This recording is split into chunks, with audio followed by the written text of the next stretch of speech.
Good day, Hudson Valley. I'm your host, Lisa Caslin, and welcome to our show where we bring you the best of what's happening and who's happening in Putnam, Westchester, and Dutchess County.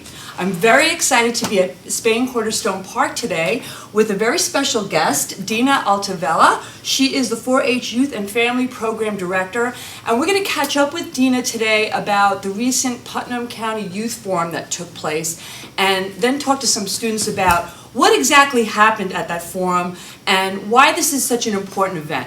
Welcome, Dina. Thank you so much for joining us. Thank you for having me. So tell us a little bit about the Youth Forum and how it all came about and all that good stuff. Okay, so this was our 21st year doing the Youth Forum.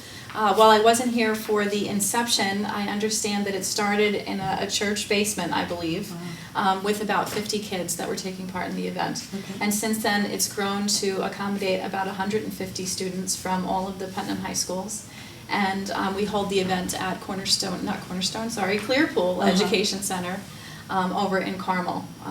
We've been there the past 8 years. That's wonderful. It's a grant-funded program.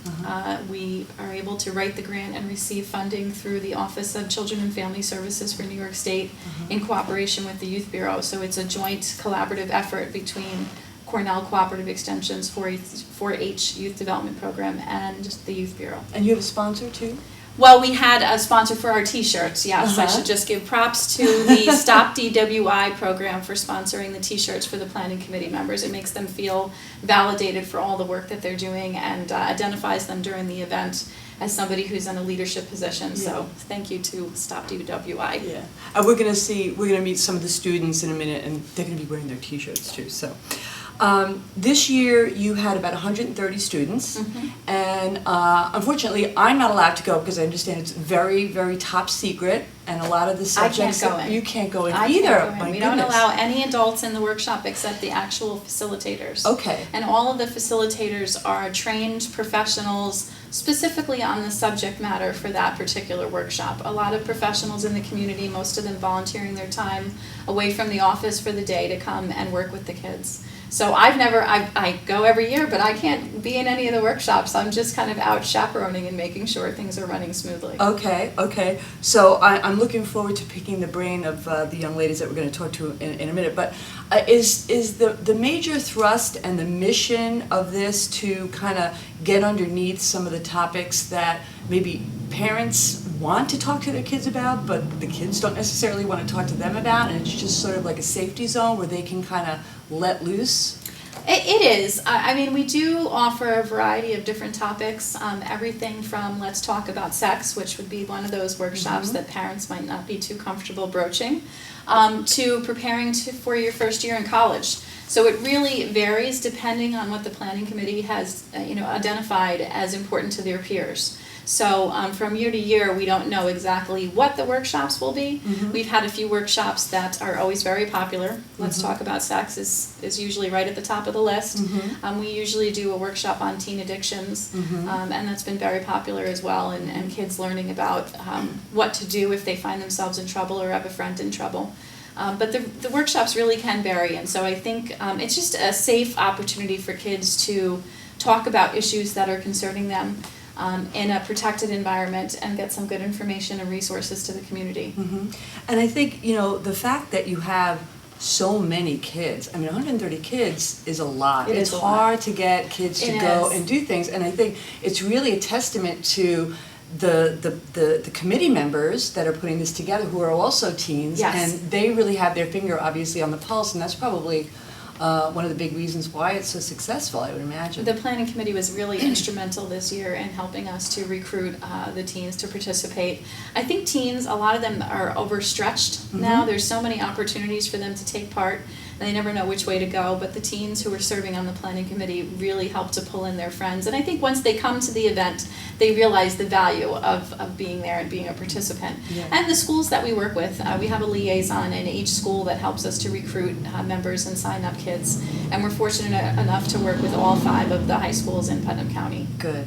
Well, we're going to let you go because now we're going to talk to the young ladies who are going to give us the inside scoop. But thank you so much. Thank you. It was a pleasure. Thank you. And we're back. As promised, we're talking to a few young ladies here who are Youth Forum Planning Committee members.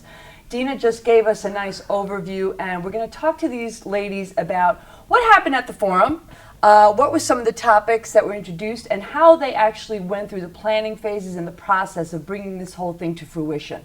So let me introduce these young ladies. From the far left, we have Lee Kilgus. Hi. We have Mannion O'Connor. Hey. Welcome. And we have Carly Chickanowitz. Hi. Did I say that right? Yeah. Great. Well, welcome. Thank you so much for Thank coming. you. Okay. So tell me a little. We can start with you, Okay. Carly. Tell me a little bit about how long you've been doing this, and what's the value in it. Why do you do it? Okay. Well, this past year has been my 3rd year on the planning committee, and I just enjoy doing it because I already know a lot of the members on the planning committee, so it's nice to get to do a big leadership project together with them.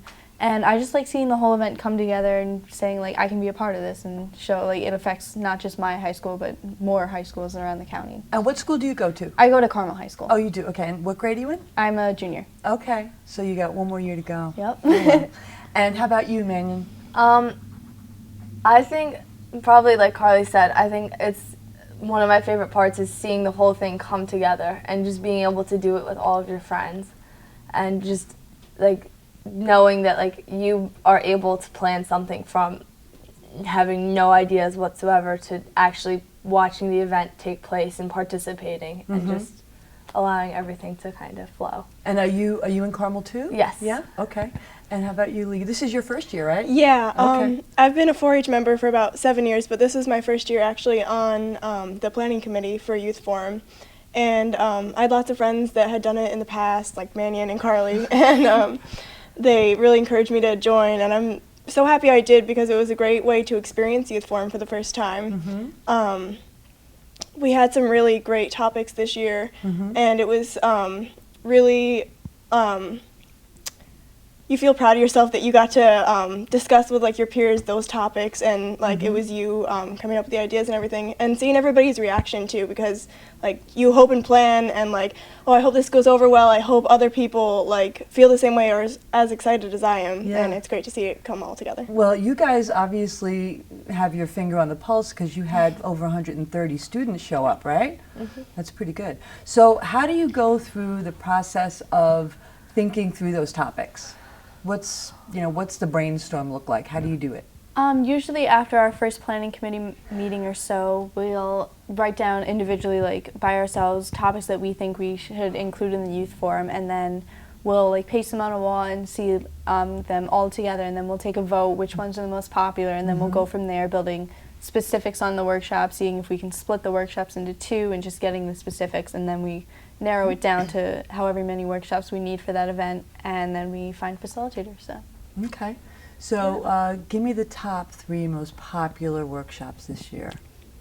I think the top 3 were probably Teen Addictions, Let's Talk About Sex, and If You Really Knew Me. Okay. And can you tell us a little bit about what goes on there and maybe how it helped the participants?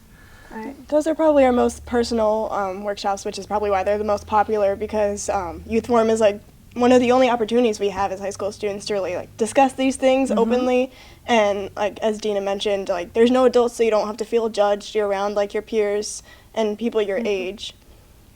So I know the drug addiction one was very personal and very moving because we had the speakers, what was it, the drug crisis in your backyard, and they had people speak about their own personal experiences, which was really different because I think as high school students we get preached at a lot, like don't do this, don't do that, it's bad for you.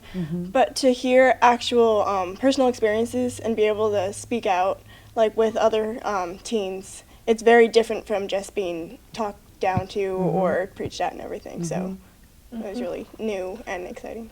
Yeah, it really resonates when it comes from somebody who's Definitely. actually your friend. Yeah. So do you think, is the purpose to kind of try to change things, or is it really just about giving somebody a chance to talk who was afraid to talk before? I think it's a combination of both of those. It's giving people an opportunity to kind of speak out about issues and stuff that they might not necessarily feel comfortable talking about with people that they know or school like teachers. And it's also allowing it to like grow and kind of like develop from there. Yeah, organic. And I mean, things change, right? So, I mean, right definitely. now, drug addiction, unfortunately, is a big topic in Putnam, especially. Definitely. And what about the college prep? Has that been helpful? Why is that different than what something your parents might send you to? Why is it better in this forum? Well, I went to the college one this year, and it's from a college, like someone who's either just entered college or someone who's in college. So you really like get the fresh experience because they've just experienced it. Whereas like if you were talking with your parents or a guidance counselor, they've been to college a while ago. So college has changed since then. So it's nice to get like the most updated version of what you can talk about. That's very, very good. So I think Dina and I were talking, and one of the things that she mentioned was that, you know, stress is a big factor for you guys. I mean, I know parents always think that they're way more stressed out than you guys, but you have your own level of stress too, right? You have to succeed in school and you want to get into a good college. So what are the types of things that you guys talk about when it comes to stressful environments and overcoming stress? What were some of the things that came out of that? The stress workshop was actually one of my favorites. They had people that work at Green Chimneys, and they work with kids every day that deal with stress from home lives, and just like even stress like ours, like you were mentioning, like school and everything. And they talked about like positive and negative stress, which is like interesting to think about because you always think of stress as a negative thing, like pushing down on you. But they're talking about like good stress, like the stress that's like, oh my gosh, I need to study. Yeah. But then you study. That's right. So maybe it pays off in the end. But they had all these different techniques, like closing your eyes and imagining different settings, or just like a creative outlet, or maybe playing sports or something. And so it was a really different way to look at it, and it was exciting. Cool. So are you all going to be on the committee next year? Do you know yet? I know I am. Yeah? I will not be because I'm graduating this year. Oh, okay. So. All right. But you'll give your feedback. And, She'll be back. It's been a good 4 years. Right. So are you thinking ahead at all? Are you thinking, wow, I really want to do this next year? Actually, yeah, we do. After every workshop, each of the students fills out like an individual evaluation for the individual workshop and then one for the overall event. So in between youth forums and the planning committees, we get to take a look at those and we get to see what they liked, what they didn't like, what they want more of, what they want less of. So we take that into consideration already to plan ahead for next year's planning committee. Okay, but do you have a personal little objective? I always like to see the If You Really Knew Me workshop. I feel like that's a Yeah. really good one to help people connect and make sure that they know that they're not alone. So I'm looking forward to getting that back. Talk a little bit about what that is so that the audience knows. The If You Really Knew Me workshop, it's instructed by Miss Cuccinelli at Carmel High School. And it's basically you're with your group and you get to talk about personal things, or you start off small, like if you ever won an award or if you've ever done this. And you get to see what other people have done, not just from your school, but from other schools around the county. And that way you get to see who has similar experiences to you and to show that you're not alone in what you're feeling, like whether it's negative or positive. So that's really, I think that's really important. I like that. Any thoughts for you for next year? Yeah, it was really exciting to be on it this year.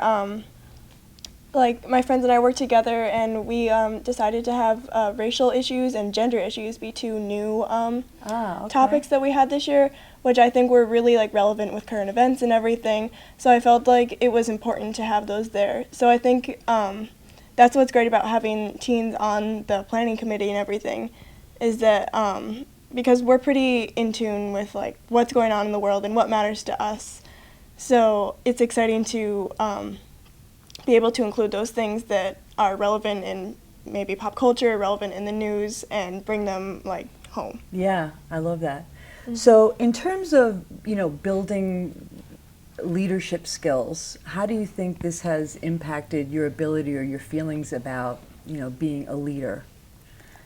Well, I think you develop leadership both through the planning committee and at the event. Like through the planning committee, you have to take initiative to say, this is what I think we should have, this is what I don't think we should have, and then work as a team to compromise on your ideas and see what other people are feeling. And then at the event itself, it takes leadership to speak up about what you feel is important in the workshop and share what you're feeling and be able to connect with other people. So. Okay, you have any thoughts on that? I think it's a lot of what Carly said. It's taking the initiative, and I think that's one of the biggest parts of leadership is you have to take the initiative to do something, to change something, to say something. And just, I think the whole committee is, if you have an idea, you've got to say something, you've got to vocalize it, as opposed to just kind of waiting for someone else to say it. You have to execute. Yeah. So if anybody else is interested in joining this fantastic committee, what should they do? How do they get in touch with you guys? I think you could probably go on the Cornell Cooperative website, right? Yep. And Yeah. look up 4-H. Yeah. There's also school liaisons in each school that you can go through, so they'll have more Oh, contact that's great. information. Okay, so we can get in touch with all the local Putnam high schools, and they will know about this great program. Thank you so much, ladies. Thank Thank It's you. a pleasure. Good Thank job. you. I look forward to next year. I'm going to sneak in next year. Thank you so much for joining us. As always, give us your thoughts, your suggestions. Visit us at Good Day Hudson Valley, and have a great day.